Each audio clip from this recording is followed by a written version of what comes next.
నాన్నగారు చాలాసార్లు రావడం మాట్లాడడం జరిగింది.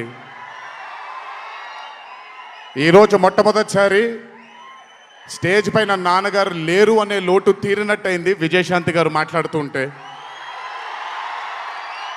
నాకొక్క క్షణం అర్జున్ సన్ ఆఫ్ వైజయంతి చిత్రంలో నాన్నగారు ఈరోజు ప్రీ రిలీజ్ ఫంక్షన్ రోజు నాన్నగారు ఉండుంటే ఎలా ఉంటుందో అది ఈరోజు విజయశాంతి గారు మాట్లాడినప్పుడు నాకు ఆ లోటు భర్తీ అయిపోయింది.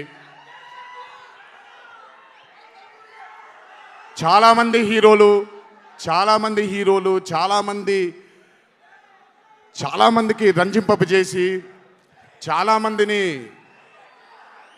అభిమానుల్లో చొరగొన్నాం. కానీ ఏ రోజు కూడా ఒక మహిళ విజయశాంతి గారు సాధించినటువంటి గొప్పతనం ఏ మహిళ సాధించలేదు. కేవలం మన తెలుగు చలనచిత్ర సీమలోనే కాదు,